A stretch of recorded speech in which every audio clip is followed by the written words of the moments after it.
Hello student, आज पहले का फर्स्ट क्लास में हम सीखने वाले हैं व्हाट इज अकाउंटिंग। अकाउंटिंग क्या होता है उसके बारे में हम डिस्कस करने वाले हैं।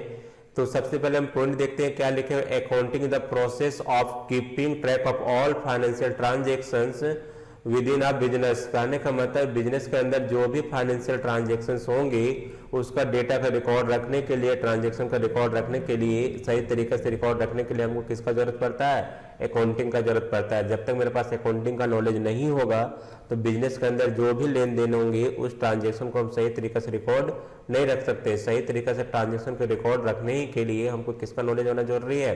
अकाउंटिंग का नॉलेज होना बहुत ज़्यादा जरूरी। अब बात करते हैं फाइनेंशियल ट्रांजेक्शन्स के बारे में। ऑल फाइनेंशियल ट्रांजेक्शन के बारे में डिस्कस करने वाले हैं। फाइनेंशियल ट्रांजेक्शन क्या होता है? सबसे पहले हम बात करने वाले फाइनेंशियल वर्ड का। फाइनेंशियल वर्ड कहने का मतलब होता है वित्तीय वर्ष। फाइनेंशियल वर्ड का मीनिंग क्या होता है? वित्तीय वर्ष। तो वित्तीय वर्ष में जो भी लेन देन होंगे, वित्तीय वर्ष कब से स्टार्ट होता है? फाइनेंशियल ईयर कब से स्टार्ट होता है? 1 अप्रैल से स्टार्ट होता है से लेकर 31 मार्च को एंड होता है। तो 1 अप्रैल से लेकर 31 मार्च के बीच में जो भी बिजनेस में लेन देन होंगे, मतलब लेन देन के कहने का मतलब है जो भी हम किसी को बिजनेस में लेन देन करते हैं। फॉर एग्जांपल के लिए हम किसी से सामान को खरीदें या तो किसी को सामान बेचें या तो रेंट पे किए या तो सैलरी पे किए, तो जो भी हम कर रहे हैं जैसे सामान को खरीदना, सामान को बेचना, रेंट पे करना, बैंक में पैसा डिपॉजिट करना या को किसी को सैलरी देना या तो सैलरी को रिसीव करना, तो ये सब सारे के सारे क्या है? ट्रांजेक्शन्स है। इसी ट्रांजेक्शन्स को सही तरीका से रिकॉर्ड रखने के लिए हमको बिजनेस में क्या नॉलेज होना जरूरी होता है? अकाउंटिंग का नॉलेज होना बहुत ज़्यादा जरूरी है। जब तक आपके पास अकाउंटिंग का नॉलेज नहीं होगा तब तक हम फाइनेंशियल ट्रांजेक्शन को सही तरीका से हम रिकॉर्ड नहीं रख सकते। कहाँ नहीं रिकॉर्ड रख सकते हैं? बिजनेस के अंदर सही तरीका से रिकॉर्ड रखने के लिए हमको अकाउंटिंग का नॉलेज होना बहुत ज़्यादा जरूरी है। जब तक मेरे पास अकाउंटिंग का नॉलेज नहीं होगा तब तक हम किसी भी फाइनेंशियल ट्रांजेक्शन का डेटा का रिकॉर्ड नहीं रख सकते हैं। प्रॉपर एंट्री करने के लिए हमको सबसे पहले अकाउंटिंग का नॉलेज होना बहुत ज़्यादा जरूरी है। अगर आपके पास अकाउंटिंग का नॉलेज हो जाता है तो इसमें हम सही तरीके से ट्रांजेक्शन को रिकॉर्ड रख सकते हैं, तब जाकर हम बिजनेस में काम कर सकते हैं। किसी भी अकाउंटिंग सॉफ्टवेयर में हम वर्क कर सकते हैं। अकाउंटिंग सॉफ्टवेयर में मार्केट में बहुत सारे आ गए हैं, जैसे टैली प्राइम, टैली बीजी, टैली मार्क, इस तरह से बहुत ज़्यादा अकाउंटिंग सॉफ्टवेयर मार्केट में अभी आ चुके हैं। तो जितने भी अकाउंटिंग सॉफ्टवेयर में है तो उसको सही में एंट्री करने के लिए जो भी अकाउंटिंग सॉफ्टवेयर है उसमें रिकॉर्ड रखने के लिए सबसे पहले हमको अकाउंटिंग का नॉलेज होना बहुत ज़्यादा जरूरी है। जब तक मेरे पास अकाउंटिंग का नॉलेज नहीं होगा तो हम किसी भी अकाउंटिंग सॉफ्टवेयर में सही तरीके से एंट्री नहीं पास कर सकते। इसलिए एंट्री पास करने के लिए हमको अकाउंटिंग का नॉलेज होना बहुत ज़्यादा जरूरी है। अगला पॉइंट की हम बात करते हैं what need of accounting. Accounting का क्या नीड होता है? तो यहाँ पे अगला पॉइंट हम देखते हैं the systematic recording, reporting and analysis of financial transaction of a business. Business के अंदर जो भी फाइनेंशियल ट्रांजेक्शन्स होंगे उसको सही तरीका से रिकॉर्ड, सही तरीका से एंट्री रखने के लिए हमको 3 वर्ड को हमको सबसे ज्यादा ध्यान देना है। क्या ध्यान देना है? सबसे पहले रिकॉर्डिंग, उसके बाद रिपोर्टिंग, उसके बाद क्या है? एनालिसिस। ये 3 वर्ड को अगर हम अच्छी तरह से समझ जाते हैं तो हम कोई भी अकाउंटिंग सॉफ्टवेयर में अच्छा तरह से हम काम कर सकते हैं। तो सबसे पहले हम बात करने वाले किसका बात करने वाले हैं? रिकॉर्डिंग का। रिकॉर्डिंग होता है क्या है? जो भी ट्रांजेक्शन्स होंगे, ट्रांजेक्शन का अभी हम मीनिंग बताएं, एक पर्सन से लेना और दूसरे पर्सन को देना। तो जब भी ट्रांजेक्शन बनता है तो 2 पर्सन के बीच में बनता है, या तो हम कोई गुड्स प्रोवाइड कर रहे हैं या तो कोई सर्विस प्रोवाइड कर रहे हैं। तो दो पार्टी के बीच में बनता है। एक सर्विस लेने वाला होता है, एक सर्विस देने वाला होता है, और एक कोई गुड्स लेने वाला होता है, एक गुड्स देने वाला होता है। तो ये जो भी हो रहे लेन देन का जो प्रक्रिया है उसे हम क्या बोलते हैं? ट्रांजेक्शन्स। उसी ट्रांजेक्शन को बिजनेस में सही तरीके से एंट्री करने के लिए हमको 3 वर्ड पे सबसे ज्यादा ध्यान देना है। क्या ध्यान देना है? रिकॉर्डिंग, रिपोर्टिंग और एनालिसिस। अगर हम सही तरीका से रिकॉर्ड रखते हैं, सही तरीके से रिकॉर्ड करने का मतलब है हम किसी से सामान परचेज किए उसका कैसे हम रिकॉर्ड रखेंगे, किसी को हम सामान बेचे तो उसका कैसे रिकॉर्ड रखेंगे, किसी से हम एडवांस पैसा लिए उसका कैसे हम रिकॉर्ड रखेंगे, अगर हम किसी को सैलरी पे किए तो उसका कैसे रिकॉर्ड रखेंगे, किसी से हम कमीशन रिसीव करें तो उसका ट्रांजेक्शन का कैसे रिकॉर्ड रखेंगे। तो उसी चीज को अगर हम सही तरीका से रिकॉर्ड रखेंगे, मतलब बिजनेस के अंदर जो भी ट्रांजेक्शन हो रहे हैं उसको सही तरीका से अगर हम रिकॉर्ड रखते हैं तो रिकॉर्डिंग के आधार से हमको क्या बनता है, रिपोर्टिंग, और रिपोर्टिंग के आधार से क्या बनता है, एनालिसिस। कहने का मतलब है अगर हम सारे सही रिकॉर्डिंग कर लेते हैं तो रिपोर्टिंग में हमको टेंशन नहीं है। जैसे बिजनेस में जो भी ट्रांजेक्शन हुआ उसका सही से हम रिकॉर्डिंग रखें तो रिपोर्टिंग भी सही बनेगा। रिपोर्टिंग क्या सही बनेगा कि बिजनेस में प्रॉफिट हुआ या लॉस हुआ। प्रॉफिट हुआ तो उसको और कैसे ग्रोथ करना उसके बारे में एनालिसिस कर सकते हैं। अगर लॉस हुआ तो उसको हम प्रॉफिट को और कैसे ला सकते हैं वो हम एनालिसिस कर सकते हैं। किसके भी आपसे, रिकॉर्डिंग के अनुसार से। मेरा रिकॉर्डिंग सही रहेगा तो रिपोर्टिंग भी सही बनेगा। अगर रिपोर्टिंग सही बनेगा तो एनालिसिस भी सही होगा। अगर रिकॉर्डिंग गलत हो जाएगा तो रिपोर्टिंग भी गलत बनेगा। रिपोर्टिंग गलत होगा, एनालिसिस भी गलत होगा। तो मेरा मेन पॉइंट यहाँ पे ध्यान क्या देखना है, इंपॉर्टेंस क्या है मेरा मेन पॉइंट, रिकॉर्डिंग। मेरा मेन पॉइंट क्या है, इस पॉइंट को हमेशा याद रखना है कि हमको रिकॉर्डिंग सही करना है, रिपोर्टिंग का टेंशन नहीं लेना है। अगर रिकॉर्डिंग सही बन जाता है तो रिपोर्टिंग भी सही बनता है। अगर रिकॉर्डिंग गलत हो जाता है तो रिपोर्टिंग भी गलत बनता है। रिपोर्टिंग जब गलत बनता है तो एनालिसिस भी गलत बनता है। इसलिए मेरा मेन बेस क्या है, हम अकाउंटिंग सॉफ्टवेयर में, कहीं भी अकाउंटिंग सॉफ्टवेयर में जब भी वर्क करेंगे तो हमको सही सही ट्रांजेक्शन्स का रिकॉर्डिंग रखने के लिए सीखना है। हम कैसे रिकॉर्ड रखेंगे उसका नॉलेज लेना है। अगर रिकॉर्डिंग हम सही कर रहे हैं तो रिपोर्टिंग में आपको टेंशन नहीं लेना है। अगर रिकॉर्डिंग मेरा सही हो जाता है तो रिपोर्टिंग सही बन जाता है, रिपोर्टिंग सही बनता है तो एनालिसिस सही हो जाता है बिजनेस ट्रांजेक्शन्स में। तो मेरा मेन पॉइंट क्या ध्यान देना है हमको, कैसे हम रिकॉर्ड रखेंगे, रिकॉर्ड रखने का तरीका पहले हम सीखेंगे, तब रिपोर्टिंग करने का तरीका सीखेंगे। जब रिकॉर्डिंग सीख जाएंगे तो इसके बिहार से क्या हम सीखेंगे, रिपोर्टिंग सीखेंगे। जब रिपोर्टिंग सीख जाएंगे तब हम क्या सीखेंगे, एनालिसिस। अगर ये आप 3 वर्ड अगर आप समझ जाते हैं और 3 वर्ड अगर आप सीख जाते हैं तो 3 वर्ड अगर आप सीख जाते हैं तो आप किसी भी अकाउंटिंग सॉफ्टवेयर को आप अच्छी तरह से आप हैंडल कर सकते हैं। अगर 3 वर्ड में अगर आप नहीं समझते हैं, रिकॉर्डिंग रखने का तरीका नहीं सीखते हैं, रिपोर्टिंग रखने का तरीका नहीं सीखते, एनालिसिस करने का तरीका नहीं सीखते हैं, तो आप कोई भी बिजनेस ट्रांजेक्शन को सही तरीका से रिकॉर्ड नहीं कर सकते हैं। अगला पॉइंट हम डिस्कस करने वाले हैं in the eyes of law. कहने का मतलब है जो भी हम बिजनेस चलाएंगे उसको हम कानून का नजर में रख कर चलाएंगे, मतलब गवर्नमेंट से अप्रूव लेके चलाएंगे, गवर्नमेंट से रजिस्टर लेके चलाएंगे, गवर्नमेंट का निगाह में, मतलब गवर्नमेंट का नजर में रख के चलाएंगे। जब तक हम कानून का नजर में रखकर नहीं चलाएंगे, गवर्नमेंट से अप्रूव लेके नहीं चलाएंगे, तो कल का दिन में अगर मेरा किसी तरह से कोई प्रॉब्लम क्रिएट हो जाता है तो गवर्नमेंट हमको सपोर्ट नहीं करता है। इसलिए हम यहाँ पे क्या लिखे, in the eyes of law. कहने का मतलब हमको जब भी बिजनेस चलाना है तो कानून को दायरे में रख के चलाना है। बोले सर अब इसमें क्या प्रॉब्लम होगा अगर हम गवर्नमेंट को पता ना चले कि हम बिजनेस चला रहे हैं, या तो उसको नहीं बताएंगे हम बिजनेस चला रहे हैं, गवर्नमेंट से अप्रूव नहीं लेंगे, बिजनेस चला रहे हैं, तो क्या हो सकता है, मेरा पैसा हम जैसे ही बिजनेस चलाएं हम गवर्नमेंट को क्यों बताएंगे। तो मेरे भाई यहाँ पे यहीं पे फंसोगे, आगे जाके फंसोगे कैसे। ये ऐसा गलती कभी नहीं करना है कि हमको गवर्नमेंट को बिना बताए कोई बिजनेस को चलाना चाहिए। क्यों नहीं चलाना चाहिए, कल का दिन में आपके साथ अगर धोखाधड़ी हो जाता है, जैसे फॉर एग्जांपल हम लेते हैं किसी को हम बिजनेस में उधार सामान बेचे हैं, अब उधार सामान हम बेचे और वो कस्टमर मुकर गया कि हम पैसा आपसे हम कब उधार सामान खरीदे हैं, आप हमको बता दीजिए यार, हम जब से पैसा मांगने जा रहे तो पैसा नहीं दे रहा है। जब पैसा नहीं दे रहा है तो हम कहाँ पे जाएंगे, कानून के पास जाएंगे। कानून के पास मतलब कहाँ पे, पुलिस स्टेशन जाएंगे, थाना पास जाएंगे, या तो कोर्ट के पास जाएंगे। या जब थाना पास गए या तो कोर्ट के पास गए तो हम क्या मांगता है, प्रूफ कि कब उसको उधार सामान बेचे तो वो प्रूफ हमको दीजिए। तब जब मेरे पास गवर्नमेंट से रजिस्ट्रेशन किए नहीं करवा के चलेंगे और उसको हम प्रूफ कैसे देंगे कि हम मेरा ये बिजनेस चल रहा था, इस बिजनेस के नाम से उसको हम उधार सामान बेचे हैं, तो प्रूफ तो चाहिए ना। जैसे आपका प्रूफ क्या है कि आप वही पर्सन है, तो आपको प्रूफ गवर्नमेंट क्या बना, एक आधार कार्ड, तब आपको पहचान क्या बना, आधार कार्ड। उसी तरह बिजनेस को चलाने के लिए गवर्नमेंट से हमको रजिस्ट्रेशन लेना पड़ता है। जब तक हम बिजनेस को रजिस्ट्रेशन नहीं लेंगे तब तक हमको गवर्नमेंट नहीं जानता है कि आप कोई बिजनेस को चला रहे हैं। अगर कल का दिन में कोई धोखाधड़ी हो जाता है तो गवर्नमेंट हमको सपोर्ट नहीं करता है। इसलिए गवर्नमेंट से हमको अप्रूव लेके चलाना है। अगर अप्रूव लेकर चला रहे हैं, अगर किसी तरह धोखाधड़ी होता है तो गवर्नमेंट हमको सपोर्ट भी करता है। तो इसलिए हमेशा पहचान होता है, आपका बिजनेस का भी एक पहचान होता है जिसको हमको रजिस्ट्रेशन कराना पड़ता है। जैसे आदमी का पहचान, मेरा पहचान, आपका पहचान क्या है, आधार कार्ड।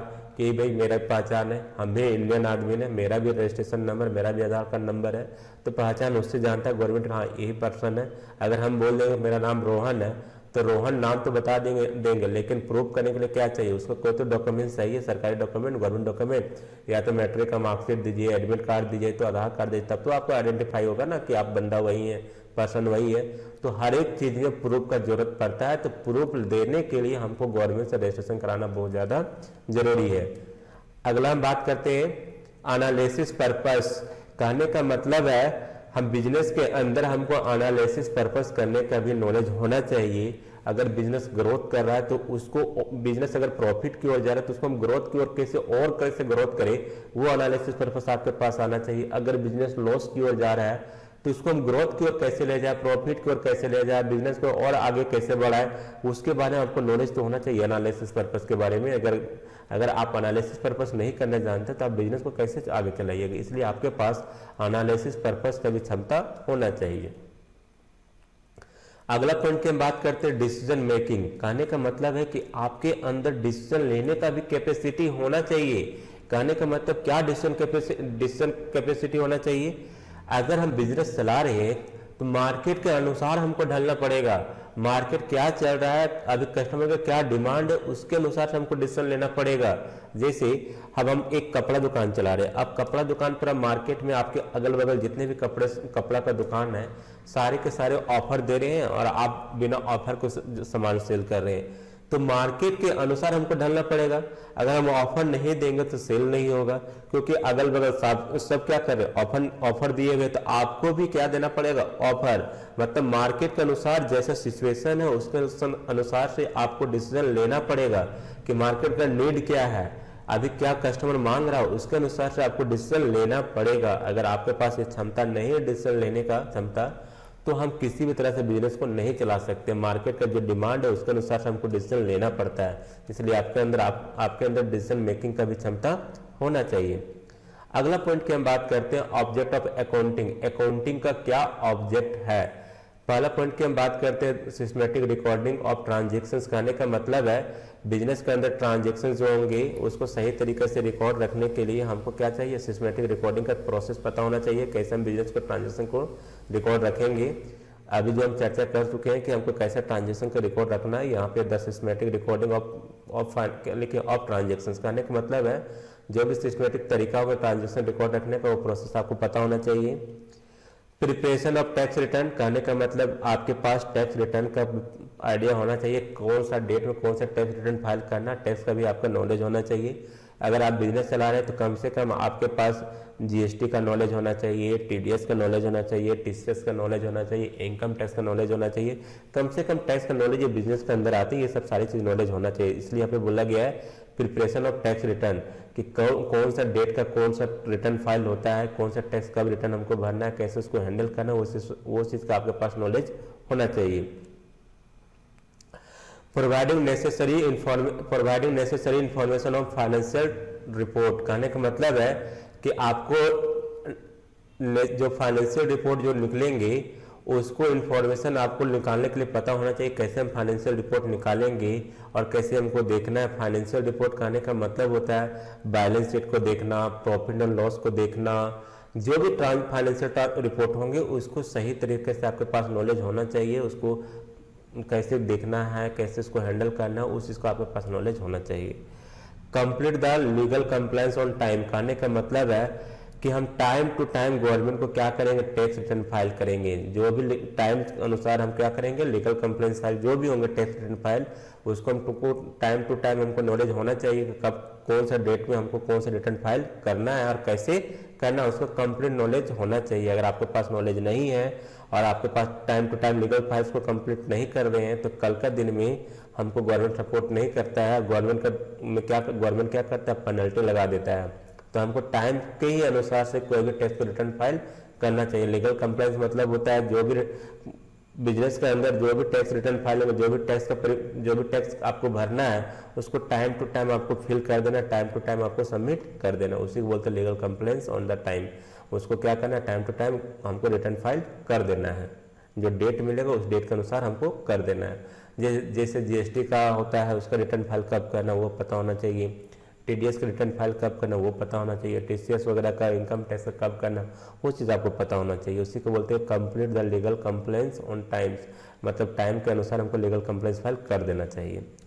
अब यहाँ पे जो हम बताए ये सारे के सारे किसका टाइप्स था, अकाउंटिंग का टाइप्स था कि व्हाट इज अकाउंटिंग क्या होता है उसके बारे में हमको डिस्कस कर रहे थे। अकाउंटिंग अगर आपके पास नॉलेज नहीं होगा तब तक हम क्या किसी भी टैली का सॉफ्टवेयर में या तो अकाउंटिंग सॉफ्टवेयर में क्या वर्क कर सकते हैं क्या, नहीं।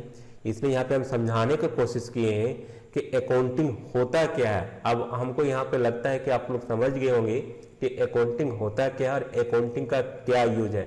अगर मेरे पास अकाउंटिंग का नॉलेज नहीं होगा तो क्या हम इतना सारी चीज़ को कर सकते हैं कि टैक्स रिटर्न फाइल कब करना है, फाइनेंशियल रिपोर्ट कब देखना है, डिसीजन मेकिंग कैसे लेना है, एनालिसिस पर्पस कैसे करना है, रिकॉर्डिंग कैसे रखना है, रिपोर्टिंग कैसे करना है, एनालिसिस कैसे करना है, ये सब सारे के सारे क्या सिखाता है, फाइनेंशियल ट्रांजेक्शन का रिकॉर्ड रखने के लिए और ये सब सारे के सारे एंट्री पास करने के लिए कैसे रिपोर्ट देखना है, कैसे रिकॉर्डिंग करना है, कैसे रिटर्न फाइल करना है, वो सारे के सारे कौन सिखाता है, अकाउंटिंग। अगर मेरे पास अगर ये सब सारे के सारे नॉलेज अगर हो जाएंगे तभी तो जाकर हम बिजनेस में कोई भी ट्रांजेक्शन्स को अच्छे से कर सकते हैं, हैंडल कर सकते हैं, तभी तो हम बिजनेस को स्टेबल कर सकते हैं। तो इतने सारे चीज़ के लिए आपको जो भी ट्रांजेक्शन्स होंगी और जो भी रिटर्न फाइल करना है तो सब सारे के सारे बिजनेस के अंदर जो भी रूल और कंडीशंस है उसको समझने के लिए सबसे पहले आपको अकाउंटिंग का नॉलेज होना बहुत ज़्यादा जरूरी है। अगर आपके पास अकाउंटिंग का नॉलेज नहीं है तो हम कोई भी काम सही तरीके से नहीं कर सकते हैं। तो यहाँ पे हम समझाने की कोशिश की अकाउंटिंग क्या होता है, उसी के बारे में हम डिस्कस किए और हमको लगता है कि आप लोग समझ गए होंगे कि अकाउंटिंग क्या होता है। अगला हम पॉइंट बात करते हैं टाइप्स ऑफ अकाउंट। अकाउंट का टाइप्स क्या होता है। यहाँ पे थोड़ा वीडियो लंबा हो सकता है, हम कोशिश कर रहे हैं कि ऑनलाइन वीडियो में भी हम ऑफलाइन की तरह समझाने के लिए कोशिश कर रहे हैं कि कहीं भी कंफ्यूजन ना हो, किसी तरह से डॉट ना हो। अगर डॉट होता भी है तो आप क्या कर सकते हैं, यहाँ से जो भी जहाँ भी डॉट हो रहा है कि इसका मीनिंग समझ में नहीं आता है तो आप क्या कर सकते हैं, एक नंबर हम देते हैं, उस नंबर पे आप टेक्स्ट मैसेज कर सकते हैं या तो व्हाट्सएप मैसेज कर सकते हैं या तो आप क्या कर सकते हो उसमें आप कॉल भी कर सकते हैं कि इसमें हमको प्रॉब्लम है, हमको समझाना है कि इसको किए कैसे एंट्री किए वो चीज़ हमको जानना है। तो हम सबसे पहले क्या करेंगे, यहाँ पे हम आपको एक नंबर प्रोवाइड करते हैं, इस नंबर पे ही आपको कॉल और मैसेज करना है। इस नंबर पे कॉल मैसेज नहीं करना है, इस नंबर पे आप कोशिश करना है कि हम व्हाट्सएप ही मैसेज करें। कॉलिंग से ज़्यादा हमको क्या करना है, व्हाट्सएप मैसेज करना है। स्क्रीनशॉट करके दे सकते हैं कि हमको ये टॉपिक समझ में नहीं आया, उसके बारे में कोशिश करेंगे हम थोड़ा सा समझा देने के बारे में, कहीं कन्फ्यूजन ना हो। क्योंकि अगर आपके अंदर कन्फ्यूजन होगा तो आप कैसे बिजनेस में ट्रांजेक्शन का डेटा को रिकॉर्ड करेंगे। कन्फ्यूजन कहीं नहीं होना चाहिए। अगर अभी कन्फ्यूजन होता है तो आगे जाके बहुत सारे एंट्री पास करना, बहुत सारे ट्रांजेक्शन का रिकॉर्ड रखना है तो हम उसको हम कैसे रिकॉर्ड रखेंगे। कन्फ्यूजन 100% क्लियर होना चाहिए। अगर आपका कन्फ्यूजन अभी से क्लियर होता जाता है तो आगे जाके प्रॉब्लम नहीं होता है। अगर अभी से कन्फ्यूजन रखते जाएंगे कि नहीं आगे जाकर क्लियर हो जाएगा, आगे जाकर क्लियर हो जाएगा, तो वही कन्फ्यूजन धीरे धीरे बहुत बड़ा हो जाएगा और आपके साथ अकाउंटिंग सॉफ्टवेयर में काम करने में मज़ा नहीं आएगा। उस समय एक ही प्रॉब्लम आएगा कि हमको टैली समझ में नहीं आता या तो अकाउंटिंग सॉफ्टवेयर में वर्क नहीं कर सकते हैं। बहुत सारे स्टूडेंट को ये भी क्वेश्चन होता है कि आप जिसका कॉमर्स है वही टैली सीख सकता है क्या, ऐसा नहीं है। बिना कॉमर्स वाला भी बैकग्राउंड वाला टैली में वर्क कर सकता है। जैसे जिसका आर्ट्स है, साइंस है या तो कॉमर्स है, कोई भी सेक्टर का है वो टैली में वर्क कर सकता है। तो अगला पॉइंट की हम बात करते हैं टाइप्स ऑफ अकाउंट। अकाउंट क्या होता है, अकाउंट का कितना टाइप्स होता है उसके बारे में डिस्कस करने वाले हैं। तो यहाँ पे हम लिखे हैं there 3 types of account. Account कितने टाइप्स के होते हैं, 3 टाइप्स के होते हैं। कौन कौन, पर्सनल अकाउंट, रियल अकाउंट और नॉमिनल अकाउंट। आपसे कोई भी क्वेश्चन पूछेगा कि टाइप्स मतलब अकाउंट कितने टाइप्स के होते हैं तो आपको एक लाइन में आंसर देना है। अकाउंट 3 टाइप्स के होते हैं, पहला पर्सनल अकाउंट, दूसरा रियल अकाउंट, तीसरा नॉमिनल अकाउंट। यही 3 अकाउंट में ही हम जितने भी बिजनेस का ट्रांजेक्शन्स करेंगे उसी को डेटा का रिकॉर्ड रखने के लिए, जो भी बिजनेस के अंदर जो भी लेन देन होंगे उस ट्रांजेक्शन को रिकॉर्ड रखने के लिए हम 3 अकाउंट का सहारा लेंगे। पहला क्या, पर्सनल अकाउंट, दूसरा रियल अकाउंट, तीसरा नॉमिनल अकाउंट। ये 3 अकाउंट्स के ही मदद से, 3 अकाउंट का हेल्प से ही सारे के सारे बिजनेस के अंदर जो भी फाइनेंशियल ट्रांजेक्शन्स होंगे, जो भी लेन देन होंगे उसका रिकॉर्ड रखने के लिए इस 3 अकाउंट का हमको जरूरत पड़ता है। जिसका अकाउंट का नाम क्या है, पहला पहला नाम है पर्सनल अकाउंट, दूसरा नाम क्या है रियल अकाउंट, तीसरा क्या है नॉमिनल अकाउंट। इसी में हमको रिकॉर्ड रखना है।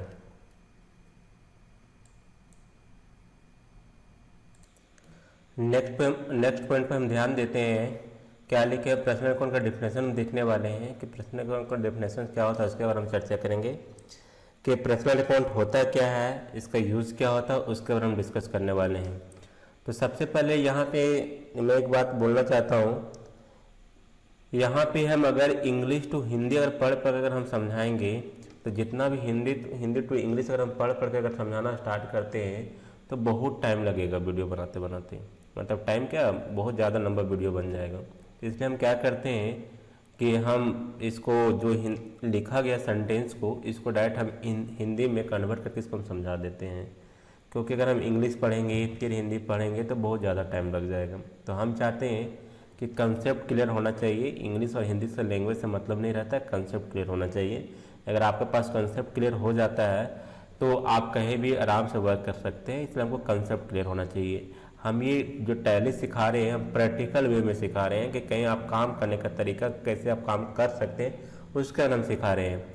ऐसा नहीं कि हम कोई कोचिंग में सेंटर कोचिंग का इंस्टीट्यूट में पढ़ा रहे हैं कि नहीं आपको जाकर एग्जाम लिखना है, ये टैली का क्वेश्चन इसको पढ़ लेना है, ये बहुत ज़्यादा इंपॉर्टेंस है, पर्सनल अकाउंट का डेफिनेशन पढ़ लेना है, इंग्लिश से पढ़ो इसे पढ़ो ऐसे जाकर लिखना, वो नहीं है। हम केवल बस इतना समझा रहे हैं कि हम टैली में वर्क कैसे कर सकते हैं और अदर अकाउंटिंग सॉफ्टवेयर वर्क कैसे कर सकते हैं, उसके बारे में हम समझाने की कोशिश कर रहे हैं। तो यहाँ पर लैंग्वेज से कोई मैटर नहीं करता है, हिंदी और इंग्लिश से कोई लैंग्वेज से मैटर नहीं करता है, बस हमको मीनिंग समझ में आ जाना चाहिए, डेफिनेशन क्या कर रहा है इसका यूज करने के लिए हमको समझ में आ जाना चाहिए, सही तरीके से यूज करने के लिए हमको समझ में आ जाना चाहिए। तो हम इसको यूज समझाते हैं, इसका डेफिनेशन हम समझाते जाते हैं, इसको हम कोशिश करेंगे कि हम सही तरीके से पूरा का पूरा डेफिनेशन क्लियर करते जाएं और कहीं भी कन्फ्यूजन ना हो। तो अगर हम पर्सनल अकाउंट का अगर डेफिनेशन की बात करते हैं तो उसको हम एक लाइन बोल सकते हैं डेफिनेशन के अनुसार, मतलब जो यहाँ पे सेंटेंस लिखा हुआ उसके अनुसार हम जो डिफाइन करेंगे उसके अनुसार से एक लाइन में बोल सकते हैं कि वैसे अकाउंट जो किसी व्यक्ति का नाम आना चाहिए, जो किसी कंपनी का नाम आना चाहिए, किसी कॉलेज किसी स्कूल का नाम आना चाहिए, कॉलेज का नाम आना चाहिए, एसोसिएशन का नाम आना चाहिए, ऑर्गेनाइजेशन का नाम आना चाहिए, या फिर किसी भी तरह से बैंक का नाम आना चाहिए। कहने का मतलब एक लाइन में बोल सकते हैं कि वैसा अकाउंट जो किसी व्यक्ति के नाम, किसी कंपनी के नाम से हो, किसी पर्सन के नाम से हो, वैसे अकाउंट जो किसी पर्सन के नाम से हो, किसी कंपनी के नाम से हो, किसी कॉलेज के नाम से हो, किसी स्कूल के नाम से हो, किसी एसोसिएशन के नाम से हो, किसी बैंक के नाम से रिलेटेड अकाउंट को हम क्या बोल सकते हैं, पर्सनल अकाउंट। अगर एक लाइन में अगर इसको हम बोल सकते हैं तो वैसे अकाउंट जो किसी भी नाम से रिलेटेड अकाउंट को हम क्या बोल सकते हैं, पर्सनल अकाउंट। अगर आपसे कोई डेफिनेशन पूछता है पर्सनल अकाउंट का डेफिनेशन क्या होता है तो एक लाइन बोल सकते हैं कि वैसा अकाउंट जो किसी भी नाम से रिलेटेड अकाउंट को हम क्या बोल सकते हैं, personal account. For example Manoj क्या है, मनोज एक पर्सन का नाम है, राधा क्या एक पर्सन का नाम है, सोहन क्या है एक पर्सन का नाम है, विजय क्या एक पर्सन का नाम है, एसबीआई बैंक क्या है किसी बैंक का नाम है, बैंक ऑफ इंडिया क्या है बैंक का नाम है, एचडीएफसी बैंक क्या है बैंक का नाम है, टाटा कंपनी क्या है कंपनी का नाम है, एयरटेल क्या है किसी कंपनी का नाम है, एबीसी क्या है एक कंपनी का नाम है, एबीसी कॉलेज क्या है किसी कॉलेज का नाम है। तो हम पर्सनल अकाउंट का डेफिनेशन क्या बताएं कि वैसे अकाउंट जो किसी व्यक्ति का नाम आना चाहिए, तो यहाँ पे जो भी नाम है व्यक्ति का नाम आ गया।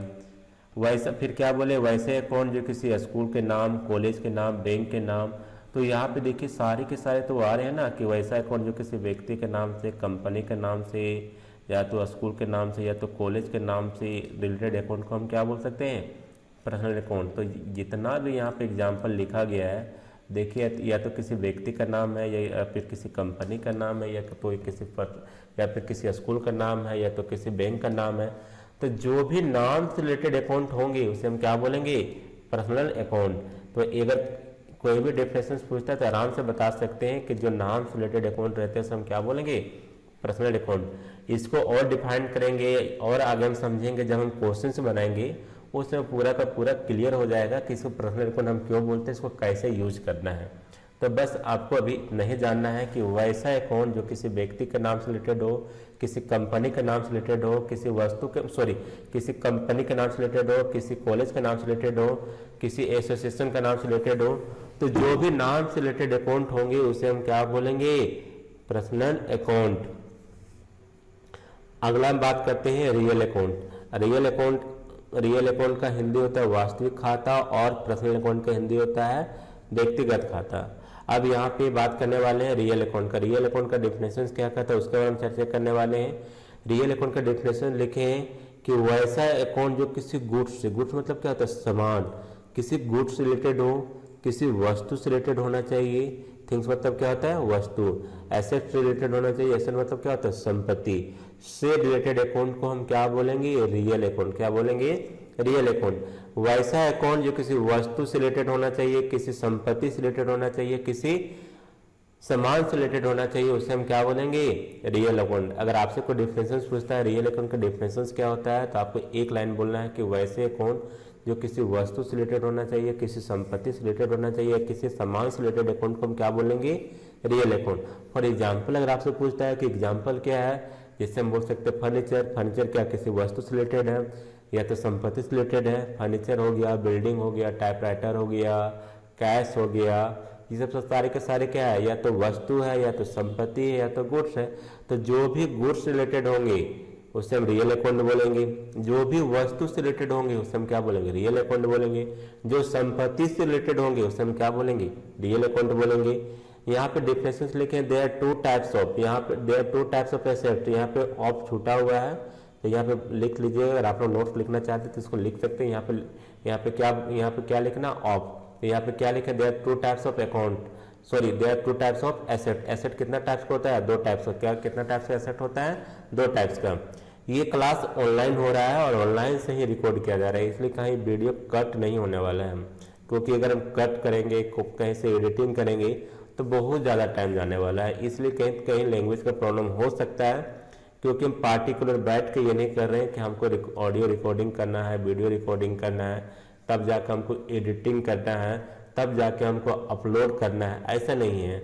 ये वीडियो जो है वो ऑनलाइन क्लास का ही वीडियो रिकॉर्ड कर दिया जा रहा है, इसलिए बहुत सारी चीज़ को सेंटेंस को क्या हो रहा है दोबारा रिपीटेशन हो रहा है। क्योंकि जैसा कमेंट आता है उसके अनुसार से ही हमको यहाँ पे फिर से समझाना पड़ता है, इसलिए थोड़ा थोड़ा कहीं लैंग्वेज का प्रॉब्लम हो सकता है, इसलिए थोड़ा सा नेगलेक्ट करके चलना है। कहीं के फिर क्या होता है कि वर्ड दोबारा रिपीटेशन हो जाता है, उसको भी नेगलेक्ट करके चलना है। तो यहाँ पे हम क्या लिखें there two types of accounts. Account sorry there two types of asset. Asset कितने टाइप्स के होते हैं दो टाइप्स का। पहला क्या है फिक्स्ड एसेट, दूसरा क्या है करेंट एसेट। अगर आपसे कोई पूछता है एसेट कितना टाइप्स का होता है तो क्या बोलना है एसेट दो टाइप्स का होता है। कौन कौन, पहला फिक्स एसेट, दूसरा करेंट एसेट। अब फिक्स एसेट डिफिनेशन समझाने वाले हैं कि फिक्स्ड एसेट होता क्या है। यहाँ पे क्या लिखे हैं कि वैसा एसेट जो long time, fixed for long time, कहने मतलब वैसा एसेट जो लंबे समय तक मतलब क्या ज्यादा समय तक उसको यूज कर सकते हैं, मतलब लॉन्ग टाइम तक उसको यूज कर सकते हैं, उसे हम क्या बोल सकते हैं fix asset. Which can not be converted in money with in a year. कहने का मतलब है उसको हम पैसा में कन्वर्ट नहीं कर सकते हैं, जो मेरा अस्थायी संपत्ति रहेगा। फिक्स एसेट का डिफिनेशन होता है, फिक्स एसेट का हिंदी होता है अस्थायी संपत्ति। जो भी मेरा अस्थायी संपत्ति होगा उसको हम लंबे समय तक यूज कर सकते हैं और उसको एक साल के अंदर बिजनेस से पैसा में कन्वर्ट नहीं करते हैं, उसे हम क्या बोलते हैं फिक्स एसेट। उसे हम क्या बोलते हैं फिक्स एसेट। मतलब वैसा एसेट जो हम बिजनेस में अपने यूज के लिए ला सकते हैं और उसको बेचने का पर्पज से नहीं लाए हैं, उसको बिजनेस के यूज के पर्पज से लाए हैं, तो उसे मेरे लिए क्या कहलाएगा वो फिक्स एसेट कहलाएगा। मेरे लिए क्या कहलाएगा फिक्स एसेट। आप आराम से समझा सकते हैं। अगर आपसे कोई पूछता है कि फिक्स एसेट क्या होता है तो उसको एक लाइन में बोलना है कि वैसा एसेट जो बिजनेस के यूज के पर्पज से लाया जाता है, उसको बेचने का पर्पज से नहीं लाया जाता है, उसे हम क्या बोल सकते हैं फिक्स्ड एसेट। उसे हम क्या बोल सकते हैं फिक्स एसेट। अब यहाँ पे हमको लगता है कि आप लोग समझ गए होंगे कि फिक्स एसेट क्या होता है, रियल अकाउंट क्या होता है।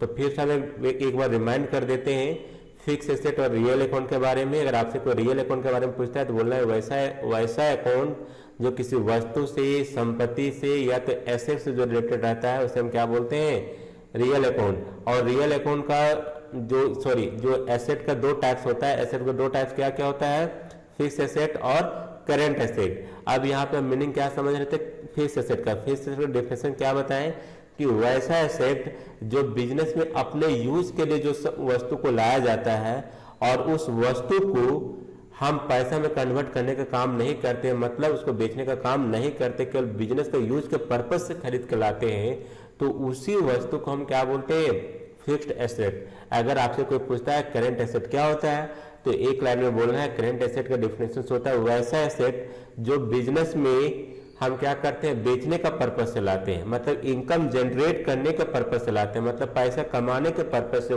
कोई भी वस्तु को लाते हैं, ये तो मेरे लिए क्या कहलाता है, करेंट एसेट। मेरे लिए क्या कहलाता है, करेंट एसेट। और उसको पैसा में कन्वर्ट करने का काम करते हैं। जैसे हर एक बिजनेस को चलाने से पहले एक अस्थायी संपत्ति को जरूरत पड़ता है। जब तक मेरे पास एक अस्थायी संपत्ति नहीं रहेगा तब तक हम क्या करेंगे, कोई बिजनेस को नहीं चला सकते हैं। कहने का मतलब जब तक आपके पास फिक्स एसेट नहीं तब तक आपके पास करेंट एसेट नहीं।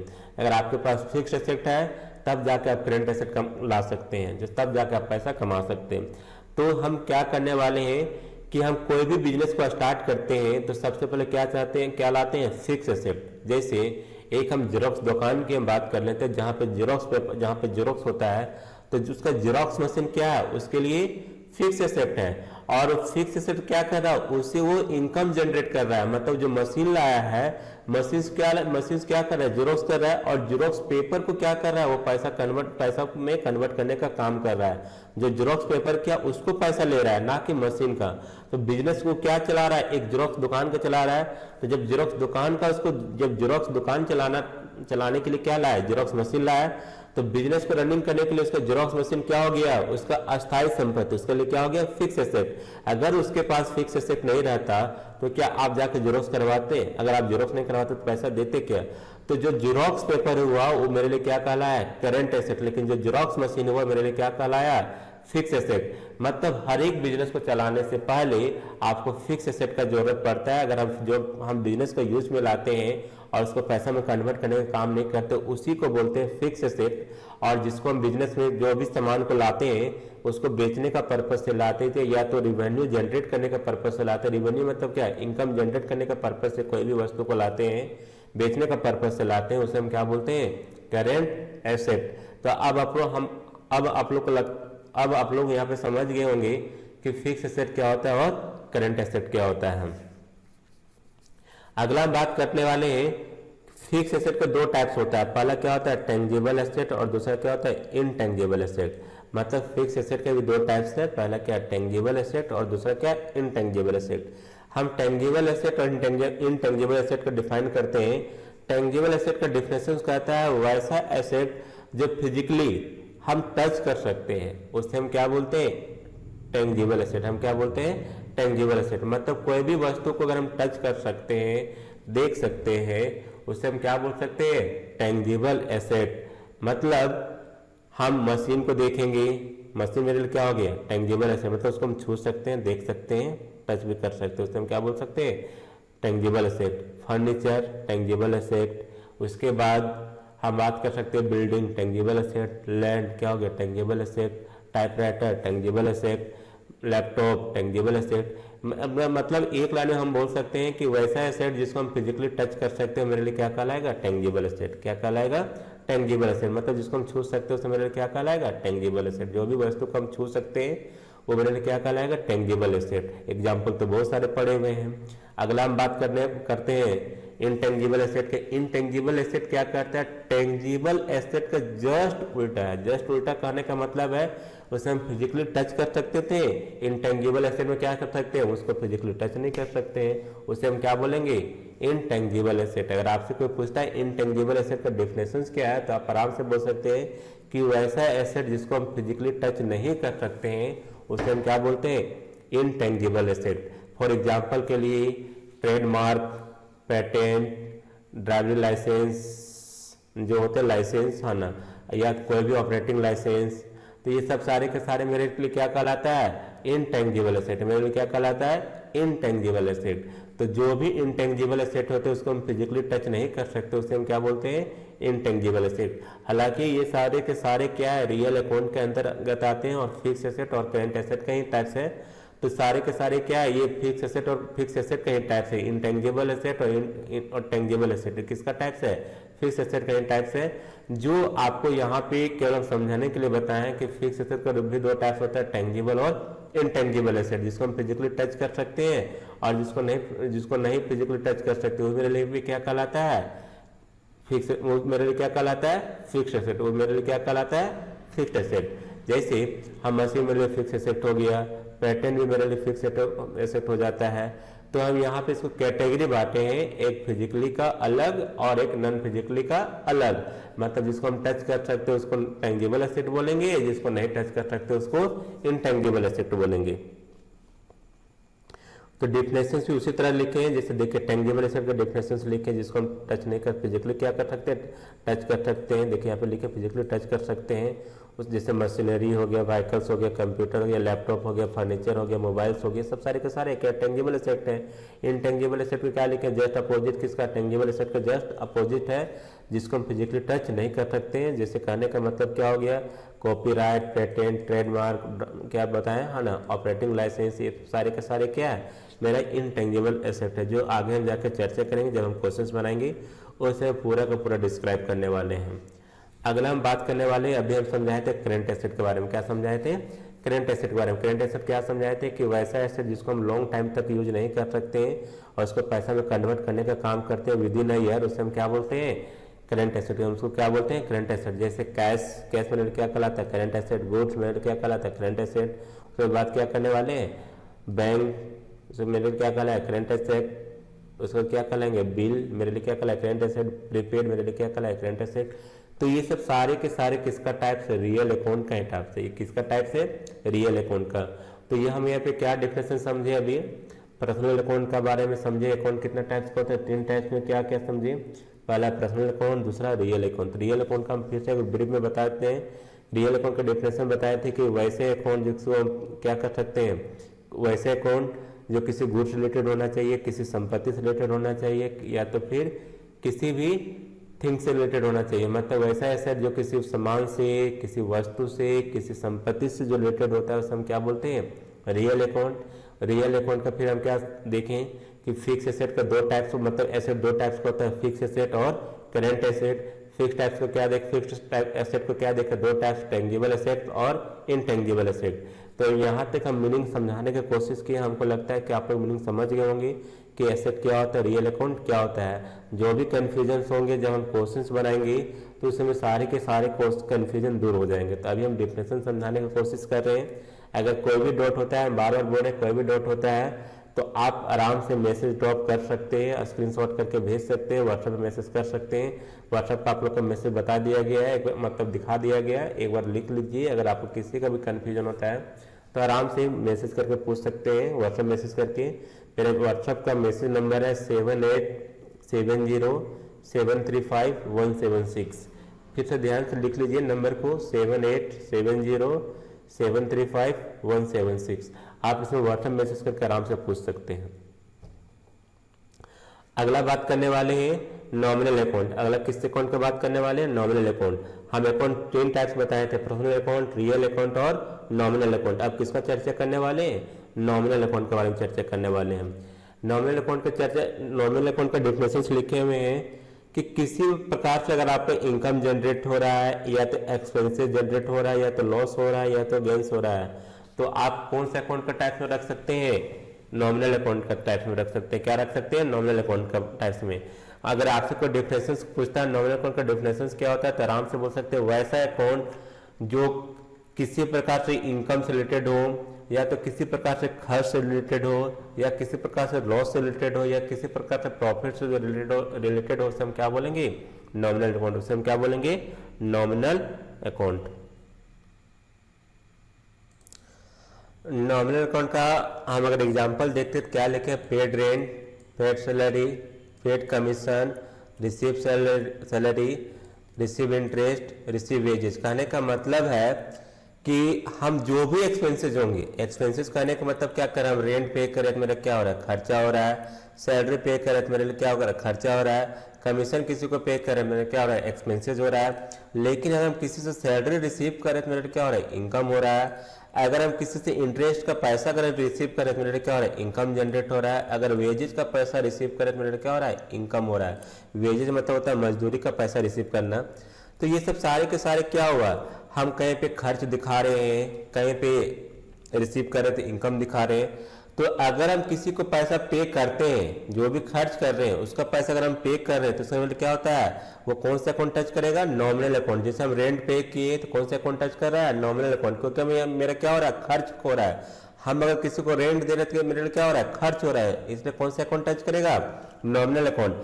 अगर हम किसी को स्टाफ रखे, स्टाफ को अगर हम सैलरी पे कर रहे हैं, तो मेरे लिए क्या कहलाएगा, वो नॉमिनल अकाउंट, क्योंकि यहाँ पे मेरा खर्च हो रहा है। अगर हम किसी को कमीशन पे कर रहे हैं, मेरे लिए क्या हुआ, खर्च जनरेट हुआ, तो मेरे लिए क्या कौन सा अकाउंट टच करेगा, वो नॉमिनल अकाउंट। अगर हम कहीं पे वर्क कर रहे थे और उसका पैसा अगर हम जो हम वर्क कर रहे थे और जो मेरा सैलरी बात किया गया था, जो मंथली सैलरी का बात किया गया था, और वो सैलरी को अगर हम रिसीव कर रहे हैं, तो मेरे लिए क्या होता है, वो इनकम जनरेट हो रहा है, तो वो कौन सा अकाउंट टच करेगा, नॉमिनल अकाउंट। अगर हम किसी को हम पैसा दिए हुए और उस पैसा से मेरा इंटरेस्ट आ रहा है और वो इंटरेस्ट का पैसा अगर हम रिसीव कर रहे हैं, तो कौन सा अकाउंट टच करेगा, नॉमिनल अकाउंट। उसके बाद अगर हम किसी मतलब मजदूरी का पैसा अगर हम रिसीव कर रहे हैं, तो मेरे लिए क्या कौन सा अकाउंट टच करेगा, नॉमिनल अकाउंट।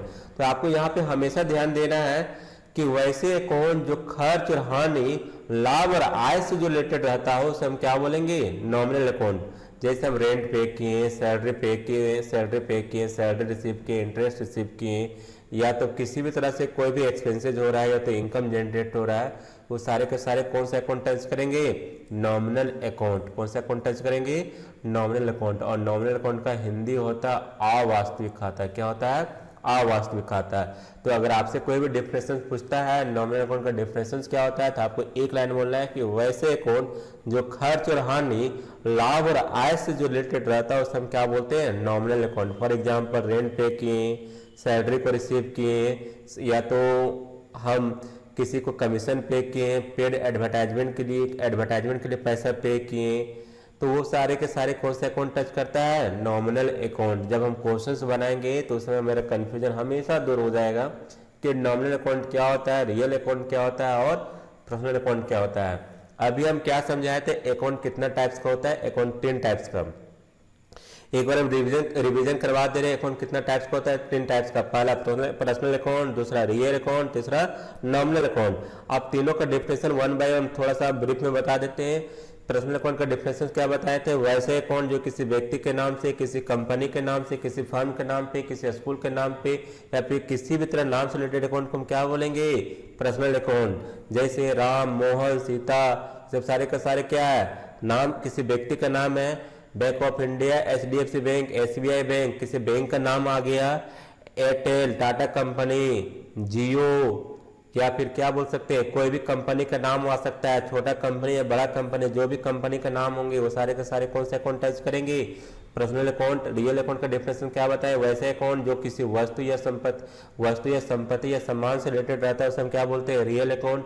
रियल अकाउंट में एसेट का 2 टाइप्स बताए, फिक्स एसेट और करेंट एसेट। फिक्स एसेट का 2 टाइप्स बताए, टेंजिबल एसेट और इनटेंजिबल एसेट। अगला हम चर्चा किसका कर रहे हैं, नॉमिनल अकाउंट। नॉमिनल अकाउंट का डिफिनेशन क्या बताए कि वैसा अकाउंट जो खर्च और हानि और लाभ और आय से रिलेटेड रहता है, उसे हम क्या बोलेंगे, नॉमिनल अकाउंट। जैसे रेंट पे करना, सैलरी पे करना, सैलरी को रिसीव करना, एडवर्टाइजमेंट का पैसा पे करना, तो या तो ट्रांसपोर्टिंग का पैसा पे करना, या तो ट्रांसपोर्टिंग का पैसा को रिसीव करना, वो सारे के सारे कौन सा अकाउंट टच करेगा, नॉमिनल अकाउंट। अब यहाँ पे एक बात आता है कैपिटल अकाउंट की बात। किसका चर्चा करने वाले हैं, कैपिटल अकाउंट की बात। लेकिन यहाँ पे कैपिटल अकाउंट में नोट में लिखे हैं, इसको हम 4 अकाउंट में क्यों नहीं डिफाइन किए, 4 अकाउंट क्यों नहीं बोले कैपिटल अकाउंट को।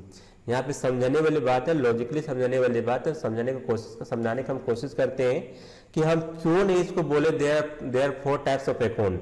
हम तो बोल सकते थे कि 4 टाइप्स का अकाउंट होता है, लेकिन हम बोले क्यों नहीं, 3 ही टाइप्स के अकाउंट क्यों बोले, इसका रीजन समझाने वाले। पहले इसका डिफिनेशन समझते हैं, उसके बाद इसका रीजन समझेंगे। कैपिटल अकाउंट का हिंदी होता है पूंजीगत खाता। क्या होता है इसका हिंदी, पूंजीगत खाता। तो इसका हम डिफिनेशन समझने वाले हैं कि वैसा अकाउंट जो बिजनेस स्टार्ट करते समय जो पैसा हम बिजनेस में इन्वेस्ट करते हैं, मतलब बिजनेस कोई भी अगर हम बिजनेस स्टार्ट करें तो उसमें तो पैसा लगाना है, जो पैसा हम लगाते हैं उससे हम क्या बोलते हैं, कैपिटल अकाउंट। क्या बोलते हैं, कैपिटल अकाउंट। कहने का मतलब हर एक बिजनेस स्टार्ट करने से पहले आपको क्या चाहिए, पूंजी। और जब तक आप पूंजी नहीं लगाइएगा तब तक आपका बिजनेस तो स्टार्ट नहीं होगा। तो बिजनेस स्टार्ट करते समय जो पैसा हम बिजनेस में इन्वेस्ट करते हैं, उस पैसा को हम किसके नाम से जानते हैं, कैपिटल अकाउंट के नाम से जानते हैं। किस अकाउंट के नाम से जानते हैं? कैपिटल अकाउंट के नाम से जानते हैं। अगर आपसे कोई पूछता है कैपिटल अकाउंट क्या होता है, तो एक लाइन बोलना है कि वैसा अकाउंट जो बिजनेस स्टार्ट करते समय जो पैसा हम बिजनेस में इन्वेस्ट करते हैं, या तो बिजनेस में पैसा इन्वेस्ट मतलब क्या होता है? लगाना। जो पैसा बिजनेस में इन्वेस्ट करते हैं उसी पैसा को हम किसके नाम से जानते हैं? कैपिटल अकाउंट के नाम से। यहाँ पे एक लिखे it is a personal account. ये क्या है? Personal account. ये कौन से अकाउंट का टाइप है? पर्सनल अकाउंट का टाइप है। क्यों पर्सनल अकाउंट का टाइप है? अब यहाँ पे मीनिंग समझते हैं। बिजनेस स्टार्ट कोई करता है तो कौन स्टार्ट करेगा? या तो कोई पर्सन स्टार्ट करेगा, या तो कोई कंपनी स्टार्ट करेगा, या तो कोई बैंक स्टार्ट करेगा, या तो कोई भी अदर पार्टी स्टार्ट करेगा। तो कोई कंपनी स्टार्ट कर रहा है, या तो फिर कोई पर्सन स्टार्ट कर रहा है, या तो बैंक स्टार्ट कर रहा है। तो कंपनी, पर्सन, बैंक सारे के सारे कौन अकाउंट टच किया? Personal account. कौन सा अकाउंट टच किया? Personal account. क्योंकि अभी हम जस्ट समझाएं कि वैसा अकाउंट जो किसी वैसा अकाउंट जो किसी व्यक्ति के नाम से, कंपनी के नाम से रिलेटेड हो, सब सारे के सारे कौन सा अकाउंट टच करता है? Personal account. तो बिजनेस जो स्टार्ट करता है वो कौन सा अकाउंट टच करेगा? Personal account. क्यों? व्यक्ति का नाम कहां से है? पर्सनल अकाउंट का नाम से। कंपनी का नाम कहां से है? पर्सनल अकाउंट का नाम से। बैंक का नाम कहां आया? पर्सनल अकाउंट का नाम से।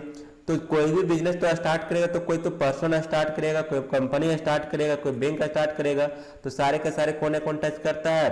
Personal account. केवल क्या करता है? बिजनेस में पैसा लगाने का काम करता है, इसलिए इसको नाम एक अलग दे दिया गया, कैपिटल अकाउंट। ये क्या दे दिया गया? इसका नाम कैपिटल अकाउंट। केवल बिजनेस में पैसा इन्वेस्ट करने के लिए इसका नाम एक अलग पड़ गया, क्या? Capital account. लेकिन एक्चुअली में अकाउंट 3 ही टाइप्स का होता है। कौन कौन? पर्सनल अकाउंट, रियल अकाउंट और नॉमिनल अकाउंट। ये 3 ही अकाउंट होते हैं, चौथा अकाउंट नहीं होता है। कैपिटल अकाउंट किसका टाइप्स है? पर्सनल अकाउंट का टाइप्स है। जिस तरह Ram, Mohan, Sita, Gita, Tata company, Airtel, bank of India, जिस तरह से एग्जाम्पल है, उसी तरह कैपिटल अकाउंट भी क्या एक इसका एग्जाम्पल्स है, जो क्या करता है? केवल बिजनेस में पैसा इन्वेस्ट करने का काम करता है। उसी को हम क्या बोलते हैं? Capital account. ये तो डिफिनेशंस की बात हुआ। अब इसको हम देखने वाले गोल्डन रूल। इसका गोल्डन रूल क्या होता है, हम कैसे इसका एक छाटेंगे, डेबिट का क्या होता है, क्रेडिट क्या होता है, कैसे हम इसको ट्रांजेक्शन्स को रिकॉर्ड रखेंगे। ट्रांजेक्शंस को रिकॉर्ड रखने के लिए इसका एक रूल बनाया गया है, उस रूल को समझेंगे। रूल क्या दिया गया? Debit the receiver. Debit the receiver मतलब क्या होता है? पाने वाले को डेबिट। किसका? पर्सनल अकाउंट का गोल्डन रूल क्या बोल रहा है? डेबिट द रिसीवर मतलब पाने वाले को डेबिट, क्रेडिट द गिवर मतलब देने वाले को क्रेडिट। पहला पॉइंट क्या लिखे हैं? डेबिट द रिसीवर मतलब पाने वाले को डेबिट, और दूसरा पॉइंट क्या लिखे हैं? क्रेडिट द गिवर मतलब देने वाले को क्रेडिट। ये किसका रूल है? पर्सनल अकाउंट का रूल है। ये रूल आपको समझना है। इसी के अनुसार से हमको क्या छाटना है? डेबिट और क्रेडिट। जब हम क्वेश्चन डील्स करेंगे उसमें हम पूरा का पूरा समझा देंगे कि क्या डेबिट हो रहा है, क्या क्रेडिट हो रहा है। बस अभी आपको इतना समझ लेना है कि गोल्डन रूल में क्या होता है पर्सनल अकाउंट का? Debit the receiver, credit the giver. अगला पॉइंट की बात करने वाले हैं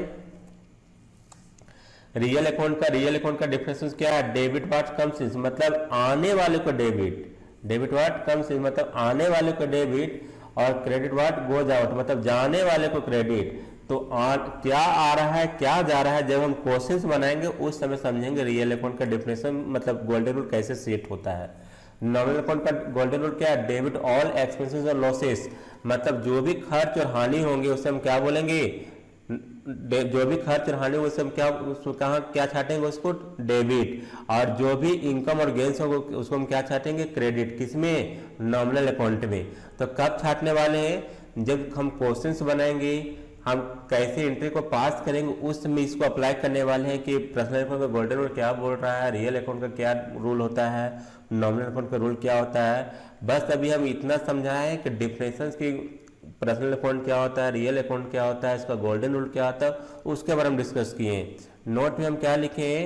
capital account is always credit. Capital account क्या होता है? हमेशा क्रेडिट होता है, इसलिए डेबिट नहीं होता है। कंडीशन के अनुसार से उसको हम देख लेंगे, लेकिन अभी क्या होता है? कैपिटल अकाउंट हमेशा क्रेडिट ही होता है। अगला पॉइंट हम बात करने वाले हैं व्हाट इज डेबिट। क्या होता है? व्हाट डेबिट क्या होता है? अब क्रेडिट क्या होता है उसको हम चर्चा करने वाले। पहले हम देखते हैं डेबिट क्या होता है। Increase an asset and asset और एक्सपेंसेज अकाउंट, कहने मतलब जब कोई भी एसेट बढ़ेगा, इंक्रीज मतलब क्या होता है बढ़ना, कोई भी संपत्ति अगर आपके पास बढ़ रहा है या तो खर्चा बढ़ रहा है तो वो क्या उसका रिकॉर्ड कहाँ पे रखेंगे, डेबिट पे। उसका रिकॉर्ड कहाँ पे रखेंगे, डेबिट में। जो भी एसेट बढ़ेंगे, हम जब क्वेश्चंस बनाएंगे उसमें और क्लियर करेंगे एसेट को कैसे हम कैसे हम किसको एसेट समझेंगे, कैसे उसको हम एक्सपेंसेस समझेंगे। जब क्वेश्चंस बनाएंगे उस समय और क्लियर करेंगे। लेकिन फिलहाल के लिए यहाँ पे एक लाइन समझाना है कि डेबिट का रिकॉर्ड, डेबिट में क्या क्या हम रिकॉर्ड रख सकते हैं। तो डेबिट में हम क्या क्या रिकॉर्ड रख सकते हैं कि जो भी बिजनेस में जो भी एसेट आएंगे, जो भी संपत्ति इंक्रीज करेगा, इंक्रीज मतलब क्या करेगा, बढ़ेगा, या तो खर्चा बढ़ेगा या तो एसेट बढ़ेगा, उसका रिकॉर्ड कहाँ पे रखना है, डेबिट की ओर। लेकिन जब एसेट इंक्रीज करता है या तो एक्सपेंसेस इंक्रीज करता है तो डिक्रीज क्या करता है, लायबिलिटीज। लायबिलिटी मतलब क्या होता है, कर्ज या तो दायित्व। जो भी लायबिलिटीज डिक्रीज करे, मतलब जब एसेट इंक्रीज करता है और एक्सपेंसेस इंक्रीज करता है तो लायबिलिटीज और इनकम क्या करता है, लायबिलिटी और इनकम क्या करता है, डिक्रीज करता है। क्या करता है, डिक्रीज करता है। तो जब मेरा एसेट और एक्सपेंसेस इंक्रीज करे तो उसको रिकॉर्ड हम कहाँ पे रखेंगे, डेबिट की ओर। कहाँ पे रिकॉर्ड रखेंगे, डेबिट की ओर। अगला पॉइंट की बात करने वाले हैं, क्या लिखे हैं, व्हाट इज क्रेडिट। क्रेडिट का डिफिनेशन क्या लिखे हैं, ध्यान देना है, इंक्रीज अ लायबिलिटी और क्या लिखे हैं, इनकम। कहने मतलब जब लायबिलिटीज इंक्रीज करता है और इनकम इंक्रीज करता है तो उसका रिकॉर्ड कहाँ पे रखा जाता है, क्रेडिट की ओर। कहाँ पे रिकॉर्ड रखा जाता है, क्रेडिट की ओर। तो जब भी मेरा लायबिलिटीज बिजनेस में होगा या तो इनकम जनरेट होगा तो उसका रिकॉर्ड हम कहाँ पे रखेंगे, क्रेडिट की ओर। मतलब दो पक्ष होता है, डेबिट मतलब कोई भी ट्रांजेक्शन का रिकॉर्ड रखने के लिए, जो भी बिजनेस में ट्रांजेक्शन होंगे उसका रिकॉर्ड रखने के लिए कहाँ दो पक्ष होता है, डेबिट और क्रेडिट। क्या होता है, डेबिट और क्रेडिट। मतलब एक कॉपी में चढ़ाना तो दूसरे कॉपी में घटाना, उसी को बोला जाता है डेबिट और क्रेडिट। अगर डेबिट इंक्रीज करता है तो क्रेडिट डिक्रीज करेगा, अगर क्रेडिट इंक्रीज करता है तो डेबिट डिक्रीज करेगा। ऐसा कभी नहीं होगा कि डेबिट भी इंक्रीज किया और क्रेडिट भी इंक्रीज किया और दोनों सेम इंक्रीज किया, ऐसा कभी नहीं होगा। एक कॉपी में ट्रांजेक्शन का रिकॉर्ड हम प्लस में करते हैं तो दूसरे कॉपी में हम घटाते हैं।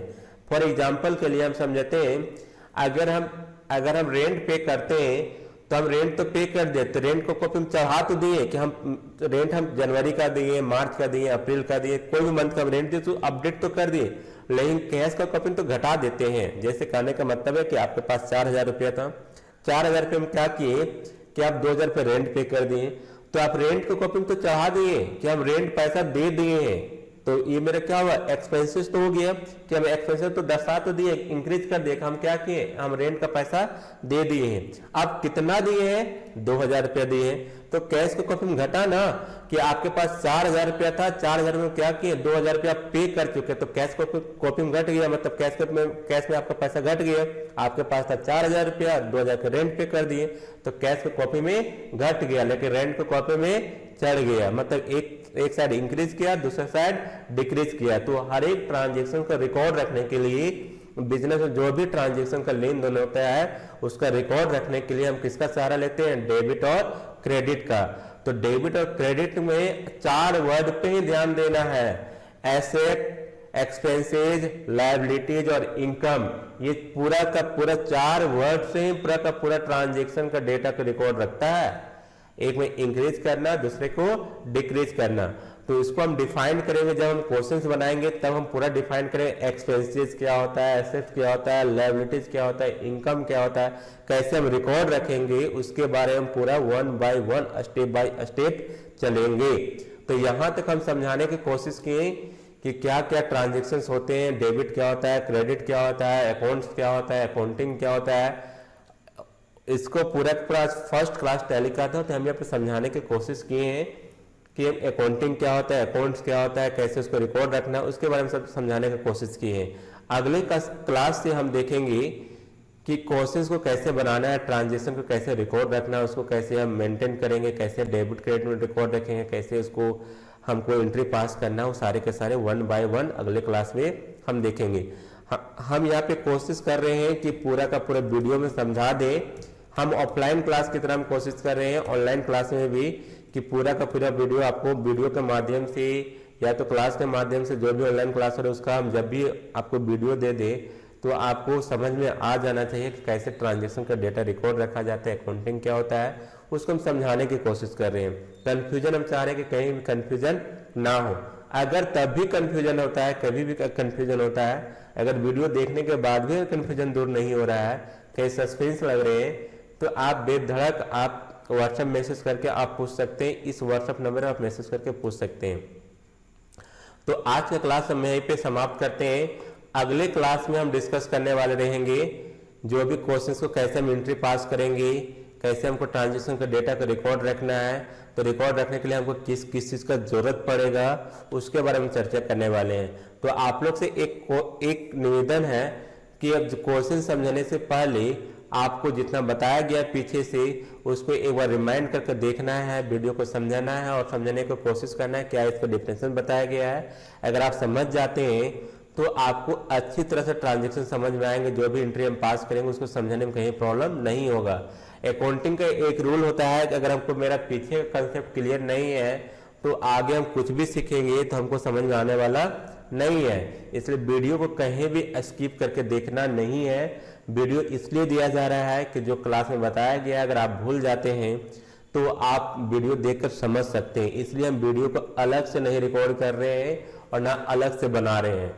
जो क्लास में लाइव क्लास हुआ उसी क्लास को वीडियो को अपलोड कर दिया जा रहा है। कभी वीडियो पार्टिकुलर बैठ के बनाया नहीं जाएगा। कभी अगर सिचुएशन अगर ऐसा आ जाता है कि सडनली इस टॉपिक्स में हमको बनाना है तो जाके हम क्या कर सकते हैं, पार्टिकुलर वीडियो बना सकते हैं। लेकिन अभी जो वीडियो है ये ऑनलाइन क्लास का वीडियो से रिकॉर्ड करके डाल दिया जा रहा है। जब ये ऑनलाइन क्लास हो रहा है उसी से वीडियो को रिकॉर्ड करके डाल दिया जा रहा है। बहुत सारे स्टूडेंट को फिर कंफ्यूजन होंगे जो देखेंगे वीडियो की यहाँ तो आवाज तो नहीं आ रहा ऑनलाइन क्लास में। ऑनलाइन क्लास में केवल कमेंट करने का यहाँ पे मिला हुआ है कि आप कमेंट करके पूछ सकते हैं, टेक्स्ट मैसेज करके पूछ सकते हैं। वॉइस का उन लोग को ऑफ कर दिया गया, वॉइस किसी को आता नहीं है। ऑनलाइन क्लास में वीडियो को रिकॉर्डिंग करके आपको अपलोड कर दिया जा रहा है। तो हम कोशिश किए यहाँ तक पूरा अकाउंटिंग को समझाने के लिए। हमको लगता है कि आप लोग समझ गए होंगे। अगर नहीं समझ में आया होगा तो आप लोग बता सकते हैं कि सर नहीं समझ में आया है तो फिर से और समझा दिया जाए। तो हम कोशिश करेंगे कि फिर से और डीपली जाके समझाने की कोशिश करेंगे, लेकिन कंफ्यूजन कहीं भी नहीं होना चाहिए। तो आज का क्लास हम यहीं पे समाप्त करते हैं। अब मिलेंगे अगले क्लास में।